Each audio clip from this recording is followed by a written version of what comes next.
Hey, everybody. James and Cooper here, and welcome to this week's episode of From the Back Pens. And due to some scheduling issues with my treatments and Cooper's schedule and things like that, we're not able to bring you a normal episode. So we're going to introduce you to a really, really good friend of mine that I've known for years. And we're just going to play the entire interview instead of breaking it up into sections like we normally do. Yeah, I had a really good time getting to interview Casey. I didn't know him before this, but he was a really awesome guy, and he's got his hands in a lot of stuff. He's definitely really talented, multi-talented type guy. Really interesting visit with him. I think you guys will enjoy our content. So without further ado, grab them slides, boys, because we're coming at you from the back pins.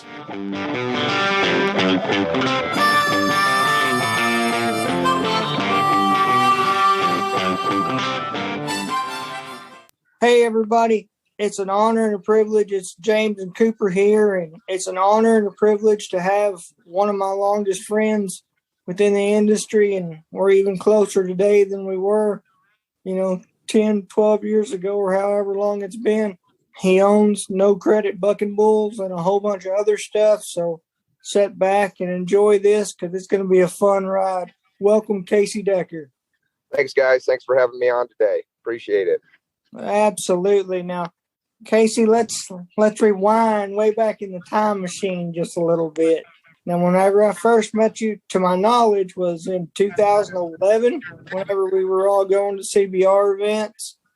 And I was just curious, what was your first thoughts of, after you were around me for 2 or 3 weeks, what was your first impression?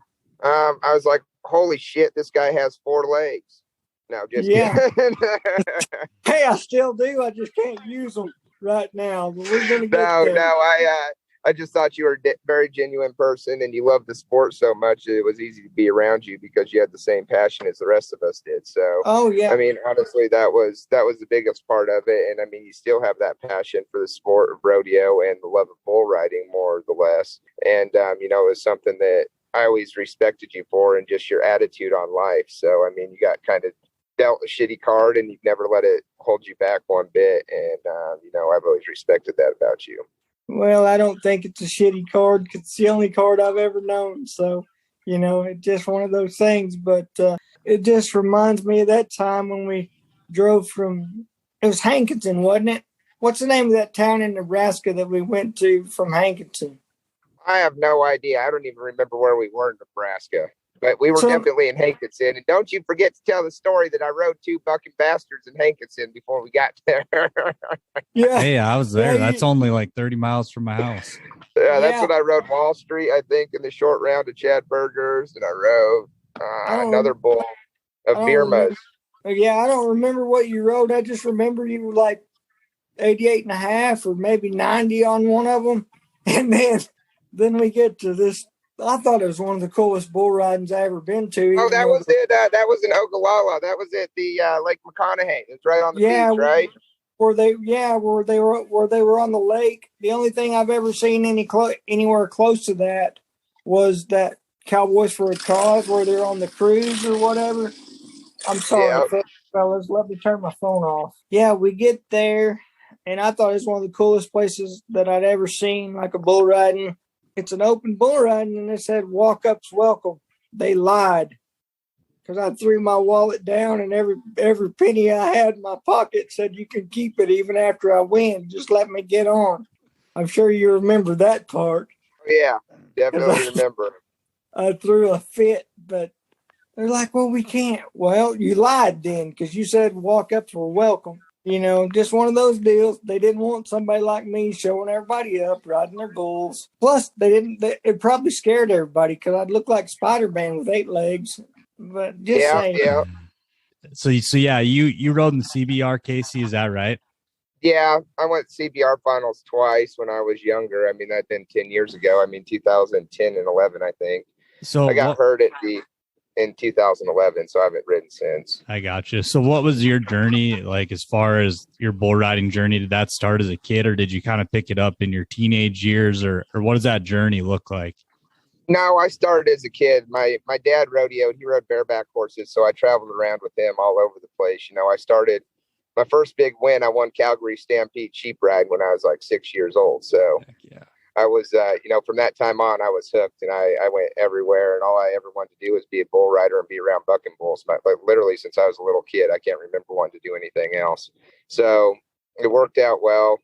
I wouldn't say I was the most successful bull rider, but I won once or twice. So, that definitely helps.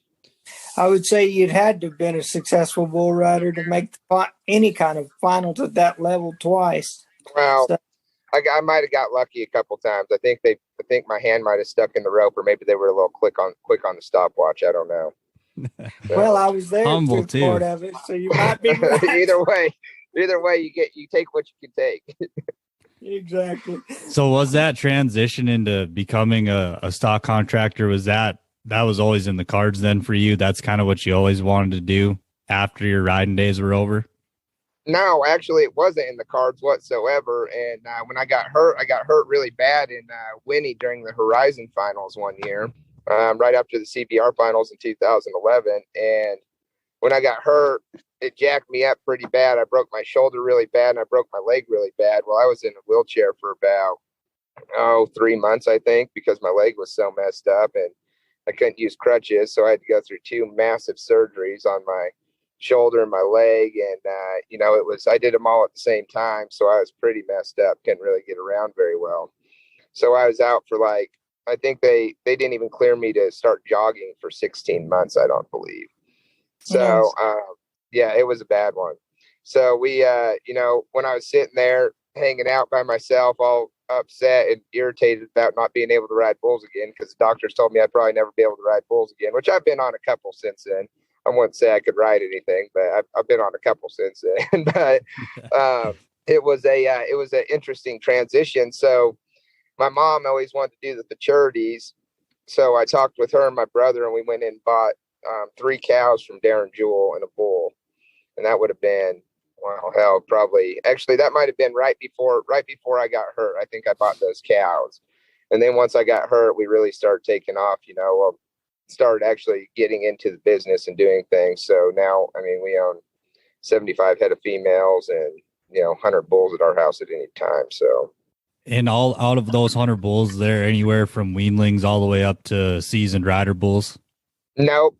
Weanlings to 3-year-olds. I try and sell all my bulls as 2-year-olds and early 3-year-olds. So I don't like to keep anything around long enough to have rider bulls. I just like to play the futurity game. So that's my deal. My big deal is the yearlings. I like yearlings. That's my favorite class. So we really concentrate on our yearling calves, and we'll have a couple that we hold over for the 2-year-olds. Like we probably have 25 2-year-olds right now.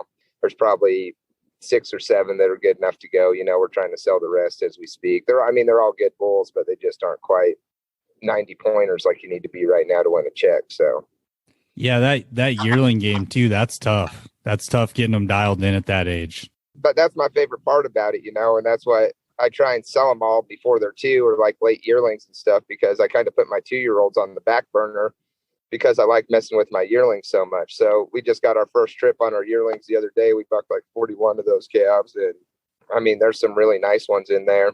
There's some that are going to take work, but that's part of it. And that's why I like it, is because I can put in the work and I can see, how it pays off, within the months, and I can watch them grow.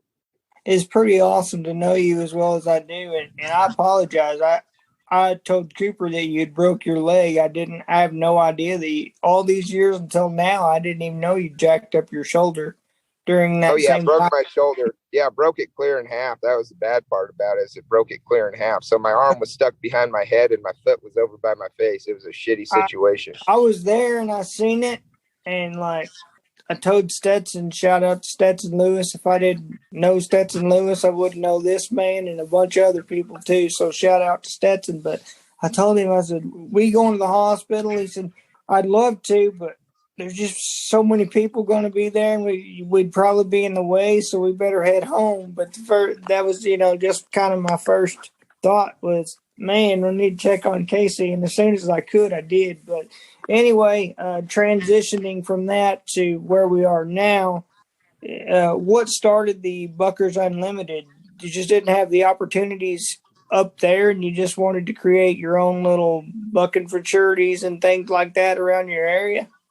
Yeah. So what we did with that is, we have all these cattle and we never had anywhere to really take them other than travel south, 10, 12 hours. So I started putting on just open for charities at my house, and then a couple other people did. So I formed a team of people around here in Colorado, and we decided to start Buckers Unlimited.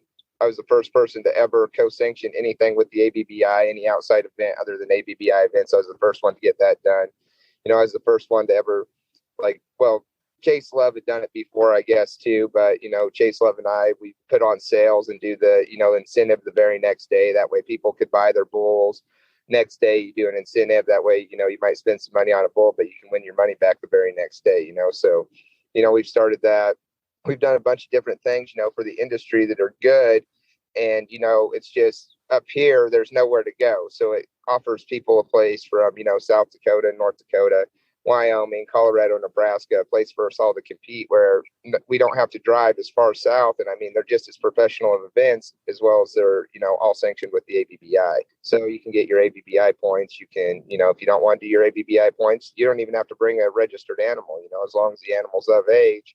I can tell if you're bringing a 3-year-old to the 2-year-old class or a 2-year-old to the yearling class. So, it's kind of on the honor system in that point. But, we don't care what you have as long as you bring something that bucks. That's what we're looking for. That's pretty awesome. Really awesome, actually. And I'm going to get up there one of these days. I swear I am. Every time I get up there, I have a blast. And just being around you in general, you're just as contagious with your attitude as I guess that's why we've been such good friends for so long, is our attitudes and our point of views are usually pretty much close on the same as, hey, we need to go do this, or can we do that? I don't know, but let's figure it out and roll with it. And so, that was pretty cool. And then you got something pretty cool coming up in Fort Worth with Chancey Williams. Yeah, so we're doing we're putting on the ABBI Derby and the PBR after party. So we got Chancey Williams. He's going to be there. He's going to play. And then we're going to do the Derby, the ABBI Derby for the bull riding there. So we originally scheduled it, is going to be Chancey, and is going to be, a 20,000 added bull ride. And at the end of the day, we'd had it scheduled for a while, and the PBR decided to change their schedule, as far as their finals goes, to May. And we already had that date secured at the Will Rogers. And, instead of, there's no way we can compete with somebody like that, especially the PBR finals. So we just decided, instead of trying to do something on our own, we decided to work with them. So they made it a little bit easier, and it helped with our marketing as well as it helped them get an after party. And, we're going to do a 10,000 added bull ride and put some money to the, the Derby class for the heritage. So it'll be, we're going to put up some bonus money and, just try and make it a really good bull ride for anybody that didn't make the finals that wants to be involved. Oh, right on. Or do you know if they're going to make it like a one of the first challengers or touring pros or anything like that? Just an open. No, but it'll just be part of it'll just be an ABBI that'll be part of my series. So we have, we put on a bunch of big bull rides throughout the year, and this will be probably the second biggest one. We do Brush. I told you about Brush. That's over last year. I think it was the second biggest event, futurity event, other than the American Heritage, or I guess the finals, but you can't really count the finals. But we had 280 entries, I think, 110 yearlings we boxed, paid 10 grand to win it. We're going to try and pay 12,000 to win the bull ride this year. And I pay 10 grand cash. Like, I go get cash from the bank and I hold 10 grand cash, and whoever wins it, I give them 10 grand cash right there. So, I mean, for being an open bull riding, it was, it's pretty much the biggest open bull riding around as far as the best paying open bull riding that you can go to. And, so we have this whole series that we do, and I'll have probably 6 or 7 others, that we do throughout the year that are big ones. I got one here in my hometown that I live in now. Well, Brush was my hometown. That's where I grew up. And now I live in Bennett. So we'll have a big bull ride in Bennett where we just, the city got Little Texas to come in. So we're going to have, a big concert during that. It's a town festival, and we do it right in the park. So it's a pretty cool event. And that'll be our bull team finals, because we do, this whole bull team series throughout the summer too. Right on. Well, that's awesome. Yeah. So when you guys are doing these events, when you're talking Derby bulls or classic bulls or even a bull team, Do you guys bring your own rider, or is it a random draw on the rider end of it? So what I do at my bull rides at I let guys pick their bulls. I don't do random draw. I don't do anything like that. I let guys pick their bulls. And then if it's a bull team event, you can bring your own rider. If it's a classic, we urge you to bring your own rider. But at the end of the day, if the bulls aren't covered, I let guys pick what they want to get on. I don't care what they get on. I just want to give them money. Like, I want them to ride. I want them to make the whistle. So I want them to get on bulls that they know they can ride. That makes for a better show, and it makes their confidence better. It makes bull riders better. It gives them a little money in their pocket so they can travel more, hit more bull riding. So, I mean, a lot of people like the random draw, but at the end of the day, I don't really care what they get on. If they find something they want to get on and they think they can ride it, if they're 82 points and they didn't pick enough bull, that's on them. Mm-hmm. Yeah, no, 100%. Casey, you're lucky I'm in this bed and not nowhere near as capable as I was back when we first met, or I might be entering that dadgum bull riding. Oh, geez, I wouldn't let you enter the classic. Those fuckers are scary. I wouldn't even get on them. Well, just put me on one that you got on in Nebraska. Yeah, you could ride him. I couldn't, but you probably could. I guarantee you I could. He just walked out there. The funniest thing when you were talking about that, I was thinking over yesterday. I was thinking this one time I went to this rodeo and I was watching on TV, and I used to go to this rodeo, and it's up in the mountains, and I go there every year. And I remember the year before I got on this little pig 3-year-old that just literally ran across the arena, and they put this commercial on for the bull riding, and it was from the year before. There's me hanging on the side of this bull, this little fat pig just running across the arena, just hanging on the side of him, trying not to fall off of him. You made the whistle, didn't you? And I was like, oh God, of course they use that as a commercial. Why wouldn't they? That's the thing about bull riding that I like so much, though. Truthfully, you're like 88 and a half or 90 or whatever you were in the short round there in Hankinson. And then we drive, 23 hours or something like that. It was all through the night, and then like half the day. And we got there at like 2:00, if my memory serves me correct. And believe me, that was the funnest month of my entire life. So I remember that stuff like it's yesterday. But, just being out there with you guys and having fun and just, not just being the guy that does the interviews, but being on the inner circle for a while and actually seeing how it's like to travel and things like that. I didn't have to listen to Chris Perdue songs. I lived it. So, again, shout out to Stetson Lewis. It's his fault. He got me started going, and then we started going everywhere together after that, pretty much, that he could get to where I was on the way or whatever he could pick me up at. And you done something stupid and fell off in Winnie when you should have rode that bull, and you hurt yourself, or you could have hauled me around some more too. But things like that happen. It's nothing that you did, honestly. I'm just giving you crap. But, that's bull riding too. Chickens one day and feathers the next, and definitely feathers in Nebraska. But what else is going on in your world? I know you're a man of many, many hats. There for a while, you digged into some apps and some different things like that with Cody Wood, and any of that stuff ever materialize? Or honestly, we were before our time when it came to the app game when we were in it. And the big part about that was we didn't have enough capital behind us, to help push it along until those things actually hit. Now those things are actually hitting, as we speak. Those things are big that we designed, 7-8 years ago. And, that the world's by cell phones now. Everything's done by cell phones. Everything's done by apps. And, when we came out with them, they weren't really that big yet. And we just didn't have, the working capital to stand behind us to, keep pushing those things, which there's nothing wrong with that. We're just a little ahead of our time. Sometimes things work, sometimes things don't, but you never know unless you try, right? exactly. So at the end of the day, we've gone on and we've got other things going on, and Cody's a big part of the deal that we're doing in Fort Worth. He's actually the general manager of the USTPA now. So that's how he got, bull riding involved with the USTPA. And, it's a big deal for them because they do, the team pinning, and they're trying to get more seats in the stands, so having bull riding during the team pinning, that allows them to showcase their sport a little bit more in front of a bigger crowd instead of just 150 people sitting in the stands in these big coliseums. Is that just extremely popular up in your neck of the woods? Because like the only place I've ever actually seen that done at a PBR was Denver. It's actually huge all over the country, and they are Cody. Now that Cody's in there, he's got them into a bunch of different places. As far as like the Days of 47, he told me the other day they're going to be doing stuff there. I think he was talking to the guys at Houston. He's got a bunch of different things going on with it, but it's just good for the general sport all around, just Western way of life, getting people involved, because there's a lot of people that might not be cowboys, might not be rodeo cowboys, that are actually involved in the team pinning.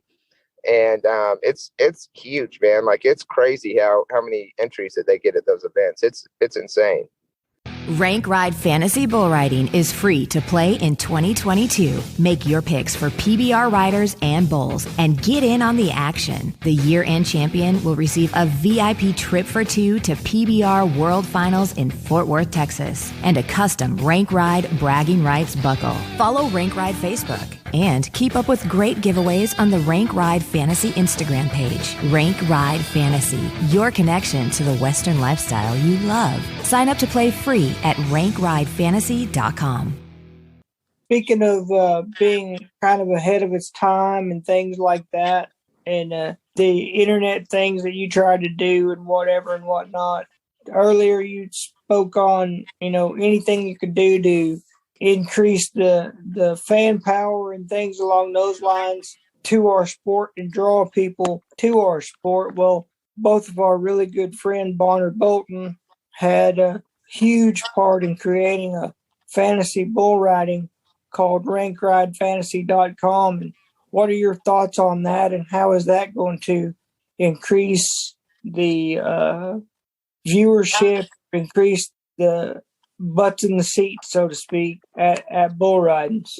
Oh, I think it's a great deal that he's doing. I mean, honestly, there's never been anything done like this with rodeo before. And I think it's awesome. It's something, a new aspect of it, and something that will bring in fans and bring in a new base, because like I talked before, we have to have new fans. We have to have new people in the industry to make this industry keep growing and to evolve. Well, part of the evolution of this is being able to be on the same level as all the other sporting events and all the other sports teams and all the other sports in the United States, or around the world for that matter. And everything else has a fantasy league. So it's awesome that he's doing something where people can go on, compete. They don't necessarily have to be part of the sport, but it actually puts them involved with the sport and allows them to be part of the sport by allowing them to participate in something as far as gambling, betting on it, guessing, playing the fantasy side of it. So I think it's something that's awesome for the industry. And I think, it's going to continue to grow, and I don't see where it could ever go wrong, especially when you see as big as, fantasy football is, and, all these different things that people do, even like the March Madness, how people are doing, the different things with March Madness, different fantasy brackets, things like that. It's the same aspect. It's just a different sport, and it's definitely going to grow, and it'll get more people involved. I think the one unique part about fantasy sports is the biggest demographic in it is 18 to 34-year-olds. And that's where you're going to get new fans that are going to stay hooked for 30, 40, 50 years, is that demographic. And if you can reach people that maybe aren't even, like you said, bull riding or rodeo fans, and get them interested in it and wanting to play, I think it does nothing but help the sport grow.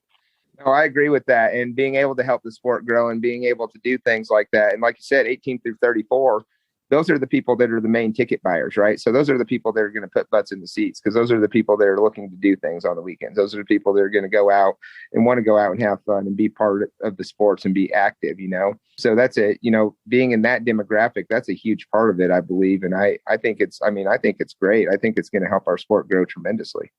So we were kind of talking about this last night with Bonner, and it's kind of been a thing in rodeo for a long time, like with Calcuttas. Those are pretty popular at different events, and people love them. They love to have skin in the game. And I think adding fantasy to it on a virtual level gives more people the opportunity to really put their foot down and say, hey, this guy is going to win this deal. He's going to do well. And anytime you have that involved with watching a product, you're going to be more vested in it.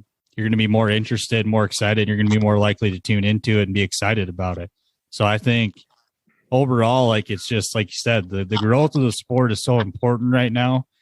because we're kind of, like you mentioned too, a dying breed, right? Like there was a time being cowboy was cool, but it's kind of gotten away from that. And Yellowstone's helping that to an extent, but anything that can add to that, I think is good for the industry. And we need that in our industry right now.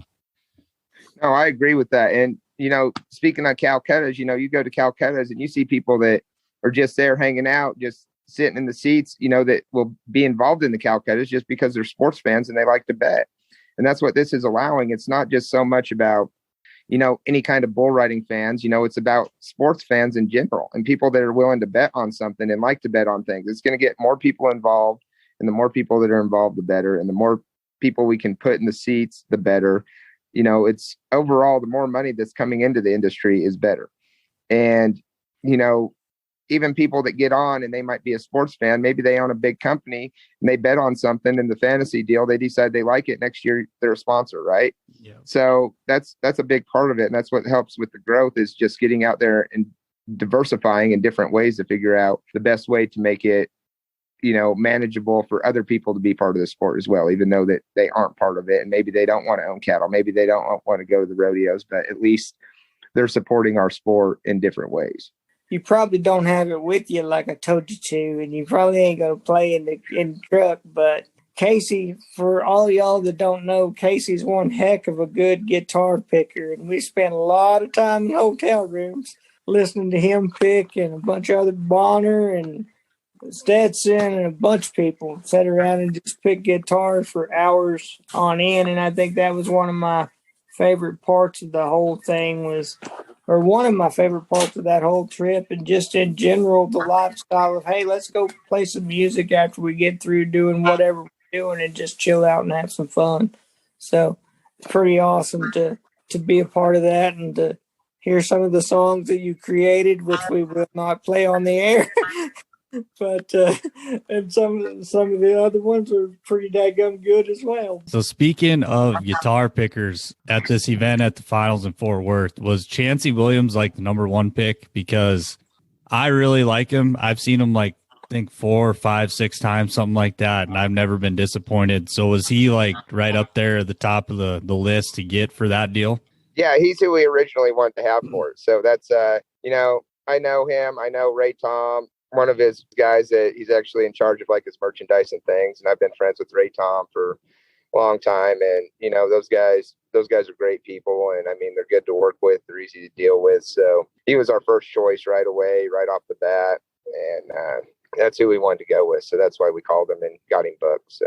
Yeah, Awesome. I've met him a couple times when I've seen him play, and like, you're not going to meet a nicer guy. Just like humble, like he talks to everybody, really thankful for his fans. The first time I ever seen him, it was in a podunk college bar in the town I was going to college in, and he was opening for a cover band, and that was only like 6-7 years ago. So that shows you how far he's really came in a short amount of time. He's gotten really, really popular. Yeah, no, I remember when I was in college, he used to play the Casper College Rodeo all the time there at the Beacon, back when it was the old Beacon, and when it was that little bitty building right across from the fairgrounds or whatever. And yeah, he used to play there, after the college rodeo, and man, it was a good time. That's the first time I ever met him was during then. And then, I met him a few times after that, in Laramie, where we'd go party after he played and, things like that back when he was in Laramie. And that was still when I was in college, I guess, probably. So I've been around him for a long time and seen him play for a long time. And his band is, stellar, and he's a great musician and songwriter. So, he was our number one choice, and he's who we wanted because, like I said, we try and stick together as far as cowboys are. And there's so many country artists you can get that aren't actual cowboys. And it's cool to have somebody that is a cowboy and, just help push them along as much as possible. I think as far as like Fort Worth goes too, I mean, it's not only is it good to get Chancey and have his, his fan base, but being in the PBR finals and being like the after party that's going on there, I mean, there's going to be a lot of people that show up to it, so hopefully it helps him gain some new fans, people that haven't seen him before, and people can understand, what he's actually about. So is he doing 2 shows or just the one? Just the one show. We could only afford one show. We couldn't Okay, afford well, two of them. I wish we could have well, done two, but we can't afford two. well, I was just wondering if the PBR didn't chip in and was like, we'd like to have him over here for a different after party after yours or whatever. So that's why. No, and they did chip in, and they're helping with the advertising and things like that. But at the end of the day, it's it's all going to be kind of a one type deal, because we'll be at the Will Rogers, they'll be at the Dickies event center there. So I mean, they're right in the same parking lot, so it'll kind of be kind of like the PBR experience, and the after party, everything will kind of just go on in that area, right? That's pretty cool. So like all the ABBI stuff and the maturity stuff and the team pinning and all that stuff and the bull riding that you're doing, all that's going to happen in 2 days in Will Rogers? No, just the team pinning and the Derby. The American Heritage is actually going to be at the convention center there, I believe. And so they'll buck the calves at a different location, but then they'll buck the bulls, the 3-year-olds, they'll buck them all at the Will Rogers. That's really cool. And the team pinning will happen at Will Rogers. So it'll be going on, I think, Thursday, Friday, Saturday, and Sunday. And the PBR finals is what? Thursday, Friday, Saturday, Sunday, I think, or Friday, Saturday, Sunday. Yeah, it's something like that. It's at the end of the week. I can't remember if Thursday is involved with it or not, but for sure Friday through Sunday. I know that for sure. What time is that going to be at? Is Chancey playing later in the evening? Is he going to be like after what the World Finals perf would be, or is he going to be before then? No, he'll be after the perf. So it'll kick off right after the perf goes. We'll wait till they get done, then we'll do the concert that night, and then the next day they'll do the perf, and then we'll start the bull riding. I think it's 6. So I think it starts at 1, and then we'll start the kick off the Derby at like 6 o'clock that night. And is that the first weekend of the finals? Yep. It'll be the 14th and 15th. Sweet. And that's going to be a lot for all of us to handle. So I can help in a lot of ways physically, but if there's anything I can do as far as, phone calls or whatever the case may be, you know how to get a hold of me. And I'm in, no matter what. Yep, I know. So I appreciate that. Absolutely. And I know, Cooper, y'all don't know each other yet, but once you get to know this kid, you're going to like him almost as much as you do me. But only reason you like me more is because I'm prettier than he is. But that's beside the point. But he's back there laughing. We just can't see it because of the way the camera's set up. But I'm proud to know that kid, and I know you will be too. And sorry, Cooper, but you're a kid to us, brother. So it's all good. Yeah, I'll definitely, if I don't know if I'm working the building yet, Casey, or not. If I'm at bull housing, I might be able to sneak over there for the bull ride, and that'd be pretty sweet. I would love to see them Derby bulls go. I just don't know yet if I'm going to be at housing or at the actual building. So sounds like a really good time, and it sounds like a really cool event, honestly, like that. I wish there was more stuff like that where you kind of combine bigger concerts and bull riding.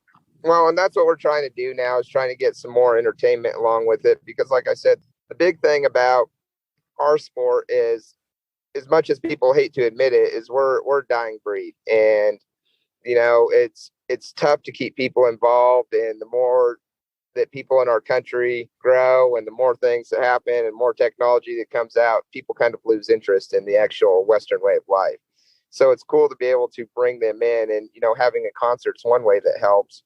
Being able to bring people in and letting them see, the rodeo events and see, bull riding for sure, and getting them introduced to it and getting new fans, right? Because that's the only way that you grow, is by having new fans, having new people that invest in the stock, having new people, that are bull riders, want to be bull riders, just having plenty of people that want to do things. And saying that, it's something I learned kind of for the last few years. We do a lot of Mexican rodeos as well up here. And, I help with a lot of them. I put on some of them. We bring bulls to some of them. We bring arenas to them. So I'm always part of these Mexican rodeos. And one thing I've seen is, they always get these huge bands that come in, and they'll sell 3,000, 4,000, 5,000 tickets, no problem. And then they do a bull riding right before the concert starts. So they get all these people around there, and then all these people get to watch the bull ride. And then the people talk about the bull ride the whole night, instead of so much about the concert. They're interested in the bull riding because they get to see something they've never seen before. And, that's something that's kind of cool. That's really cool. And one of the things that I've admired about you that I've never told you personally, but I'm going to tell you publicly, is that you dealt with a bad injury. And a lot of guys don't know how to handle retirement, especially if you've been doing it as long as you have. It's what do we do next? Where I'm sure you thought about that as far as that process is like when you were healing, just laid up or whatever, like, what do I do next? But at the end of the day, you're so creative and you knew bull riding couldn't last forever anyway. So I can remember on that trip to Nebraska, we were sitting there talking about the different things that you had coming before, like the cowboy spot and the things that didn't materialize just because you were ahead of its time. But we were talking about it even back then with just as much enthusiasm and things that we're talking about your Buckers Unlimited and your no credit bucking bulls and pretty much everything that you do. So it's pretty awesome to just see you still be passionate about the sport and not worry about your leg or your shoulder or any of that stuff. But speaking of that, is that why specifically that you got into the CBD game, was for your own body? Partially why I got into it. I mean, another big part of it there's a huge market for it. And after I've seen the things that, that it'll do for people and does for animals, it's a no brainer. And I mean, there's just so many people that have decided to grow hemp and be involved in the industry now that it's a good industry to be in. And even though we're still at the beginning of it, it's still something that people enjoy and people need. And, the big part about it is with that, same as anything else, is trying to educate people on it, because a lot of people don't know anything about it. And, being able to educate them about it and let them know, this is not marijuana. This is a hemp product. This is what it can do for your body. You have natural cannabinoids in your body that they attach to, which actually helps your body grow. And, a lot of people, I've had people tell me, they're allergic to CBD. And I'm like, that is the biggest line of crap I've ever heard, because realistically, there's only three places on the face of the planet that CBD is produced. It's the marijuana plant, the hemp plant, and a mammal mother's breast milk. So like when you're born, your mom's breastfeeding you, you're going to be getting CBD in your body anyways, because it's a natural immune system. You have natural cannabinoid receptors in your body that actually take that CBD and it actually attaches to them. And that's what helps keep you healthy. So a lot of people don't understand that. And a lot of people think that it's so bad, but then once they start seeing it, or once they start utilizing it and start seeing what it does for animals, start seeing what it does for them, start seeing what it does for anybody else, then, you can actually stand behind it and realize that it's not as bad of a deal as everybody thinks it is. And realistically, the only reason hemp ever got outlawed was because of the logging industry, because, all the people in the logging industry back in the day, they were all presidents, they were all, politicians, things like that. They had all that money invested in logging, and you can grow one field of hemp in 6 months compared to a tree that takes 10 years to grow, right? So you can make everything out of hemp that you can make out of a tree. And it's, it's just crazy that it even got outlawed in the first place. So, yeah, I've definitely dealt with people that have that, what you're talking about, the misconception about what CBD is, and it's just misinformation. They just don't know.